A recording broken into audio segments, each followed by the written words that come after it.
Welcome back. We time traveled backwards, yet we're in part 12 apparently? How does that work?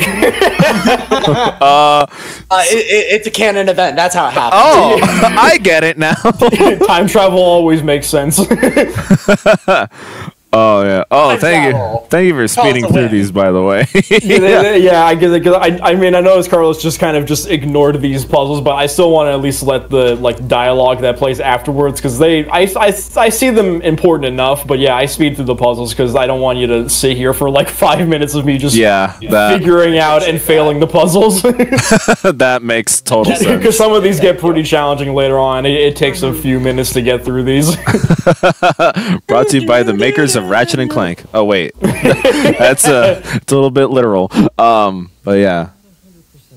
So yeah, explain why you're now hosting the playthrough from now on. Yeah, okay, so I was originally going to do the entire playthrough beginning to end, but I unfortunately had an issue during my recording where for some reason, I don't know why, but like when I watched back through like the first session of my recording, the audio was messed up. It was like like as it progressed, it got like I can't remember what happened specifically, but it like got like pitched lower or something, so it sounded weird or whatever.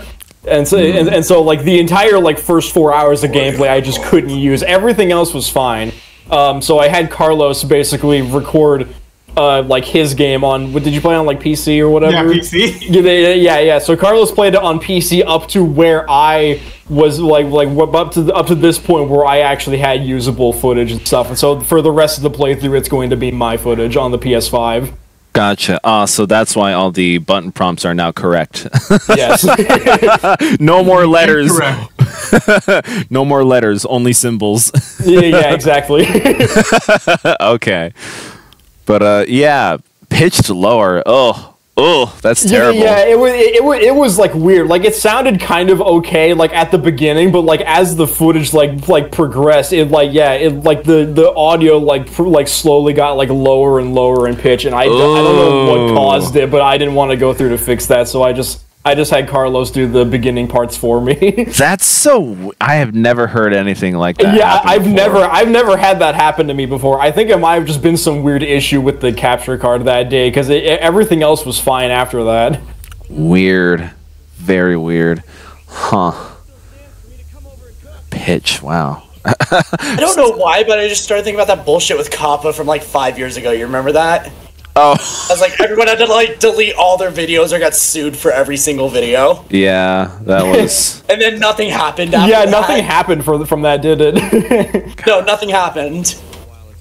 They made it sound so scary to all the content creators and like. Yeah, I mean, technically it was supposed to mostly target like bigger like corporations that could exploit it and stuff, and not really smaller content creators. But the rules made it seem like they easily could use it on smaller content creators. Yeah, so it was kind of just better to just not take any chances. Yeah, because just how everything on YouTube works, it's all done by algorithms, machines. Like actual humans don't go through that stuff. No, no human working. We can't trust machines to do stuff for us. I remember a while ago, because remember when like Tears of the Kingdom was like coming out, and they're like Nintendo was doing a bunch of stuff to like copyright people and get rid of like stuff, because they didn't want anyone to show or something like that. I think there was like because I think Nintendo hired like some company to have like a bot to do that for them, because obviously doing that by man would just be wouldn't really be the like most efficient stuff like that. But like the bot like copyrighted their own content because of it. It was really funny. Nintendo has copyrighted claimed this video from Nintendo. Basically, yeah. Like I'm pretty sure like the bot accidentally copyrighted their own content. It was really funny. That is hilarious. The more time goes on, the more I'm like, does Nintendo just hate their fans or something? Really? Whatever made you guess that? Where did that idea come from? Oh man. But like, I was starting to think that like 6 years ago, and the more time goes on, the more I'm like, yeah, they fucking hate their fans. They can't say otherwise. Oh, new Mario game! Yay! we're so fucking dumb. We shit on companies for so goddamn long, then they come out with a new game. Oh yeah, we're gonna buy it now. Yeah, neuron activated. Neuron activated. Like I said, like at the time of this video, Pikmin 4 just came out like a week or two ago, and so like, gosh, I forgot that came out. Yeah, the marketing has been centered around Pikmin 4 now, and so like I want to see all the people who have been complaining about Nintendo, ourselves included, be like, hey, oh look, Pikmin game, yay, go buy. Oh, we're such idiots. As shitty as Nintendo is, that one thing I will give them is their consoles are consistently good. Yeah. The Wii U. No, that's not that's not consistent. That was the last one before the Switch. That's still too recent. Nope, someone clipped that. Switch is fucking awesome. We all agree on that, right? Yeah, everyone agrees with that. Yeah. But the one before that, it was the Wii. Everyone loved the Wii. Even if you didn't play video games, most people had a Wii at that time. Is that... Yeah, and a lot of people broke their TVs because of their Wii as well. Like, in terms of games, I think GameCube probably has, like, the strongest library for a Nintendo console. Yeah, it's sold probably... Well, second worst before the Wii U came out. Yeah. Before that, N64. I couldn't even tell you why at that time because the gaming landscape was so different back then. But I can definitely tell you why the Wii U failed. Everyone can.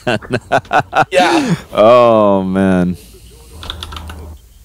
But yeah, I don't know why the GameCube performed the way that it did. I guess it's just like the gaming landscape back at the time, the early 2000s. It was the industry, the modern industry was only like 20 years old at that point, and there were like 4 competing consoles at the time. 3 of them returning, 1 of them dying, 1 newcomer as well. So, it's a lot. It's a bit complicated. Yeah.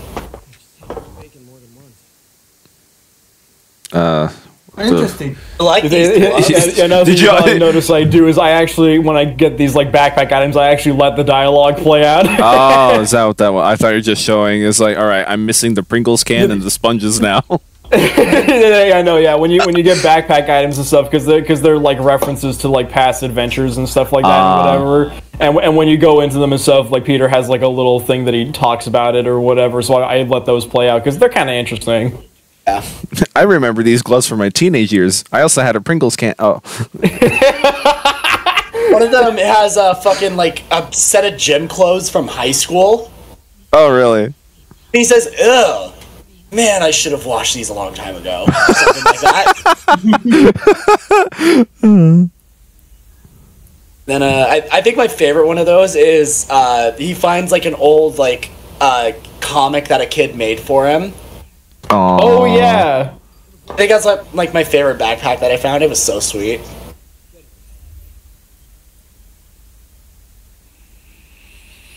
Hey, I'm gonna make some noise. What was that noise? Huh? Sounds like a sound. Sounds like a sound. it sounds like audio. So now we have these stealth sections, which, unlike Carlos, I do not bullshit, unfortunately. You give fucks. Damn. I actually kind of do these the normal way, unfortunately, which means these are kind of slow. Yeah. That means it's not going to be funny like the last 2. Yeah. What do we do best here? Funny. I mean, like... I mean, I can't exactly tell from the just... how the AI is programmed to do its stealth sections here.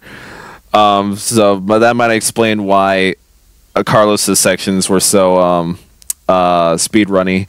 I'm not exactly sure how the AI behaves in these sections, because a lot of games that fall into this like stealth section trap, the AI is not designed to be it's not designed to be a stealth game in the first place. So that's why the mechanics aren't as in depth as a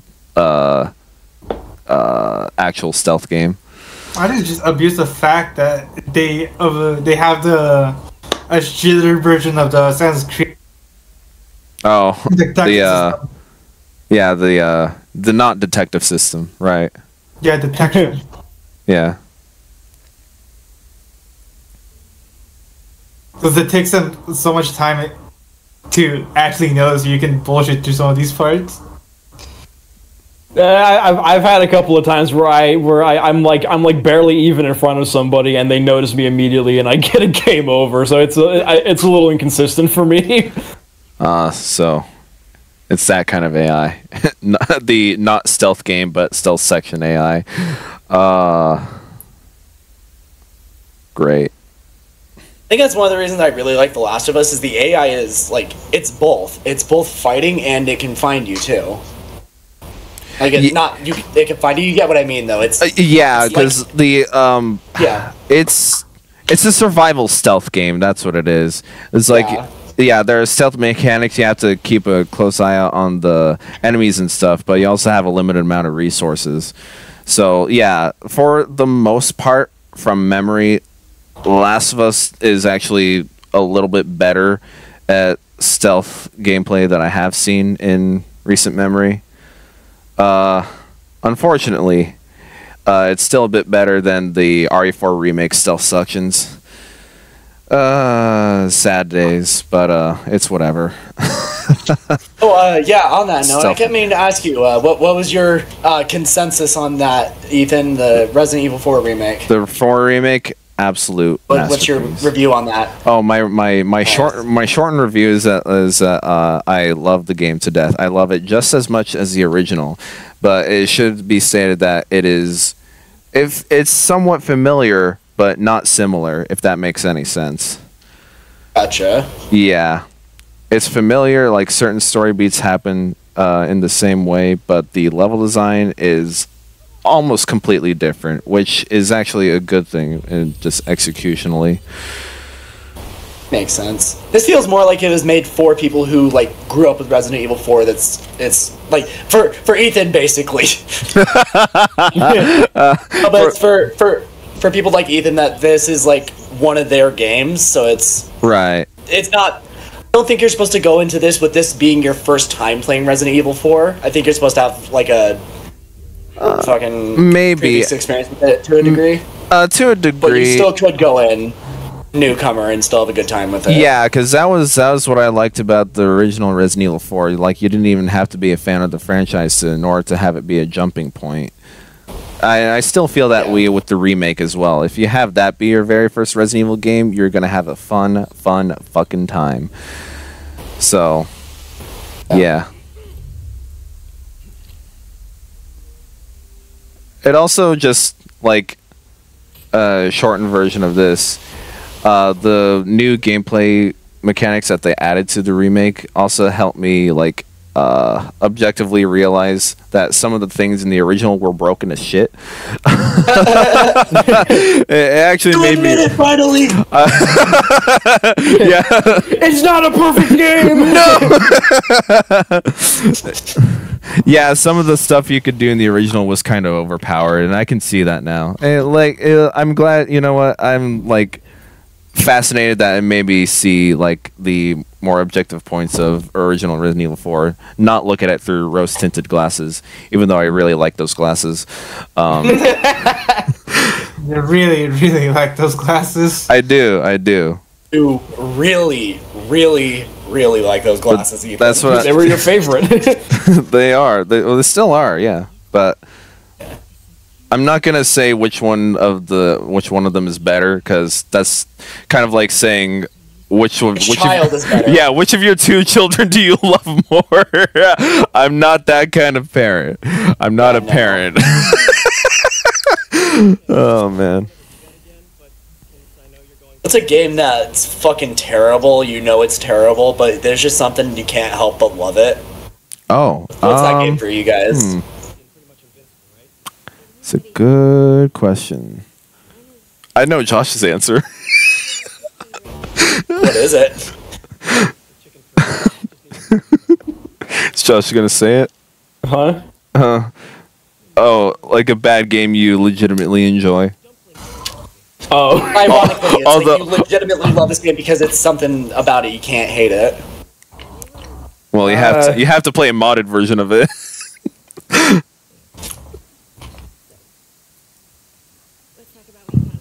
Just drawing a blank right now.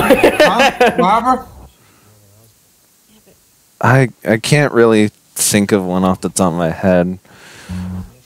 Unless you want to count the whole Sonic library, then maybe. If you want to count like the whole franchise because the games are bad, then go ahead.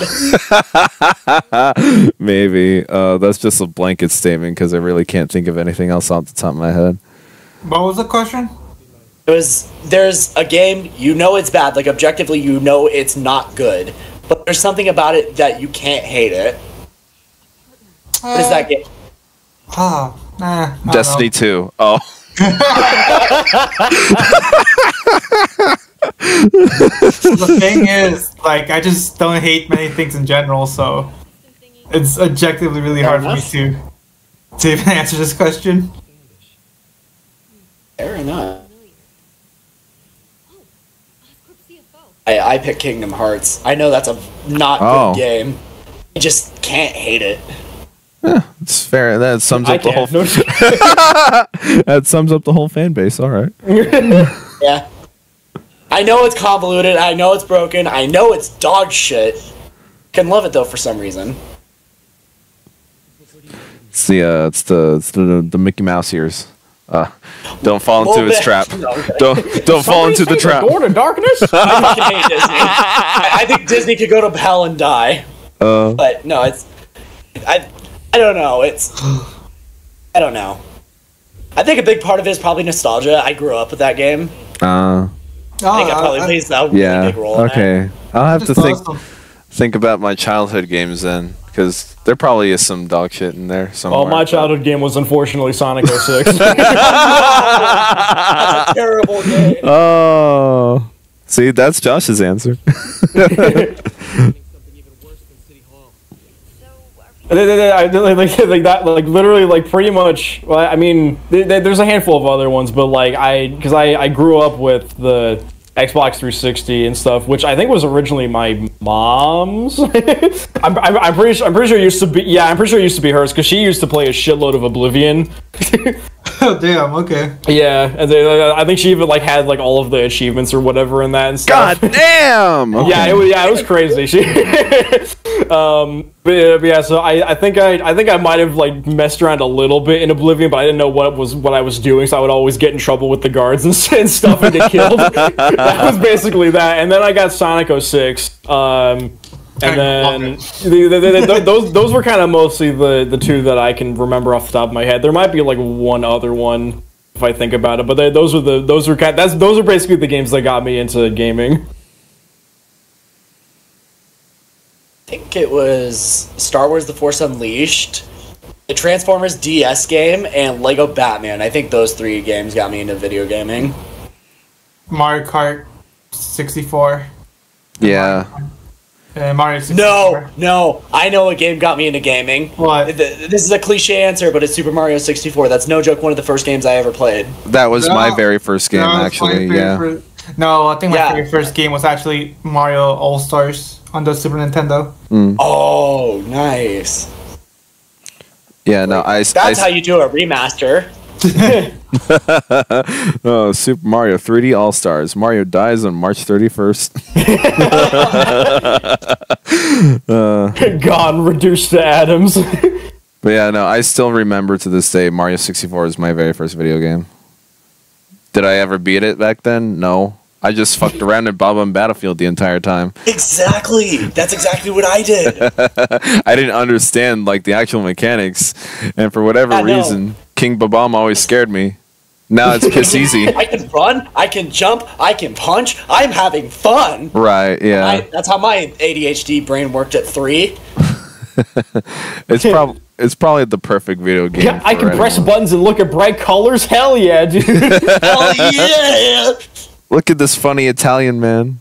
Yeah, like this funny red and blue guy walking around.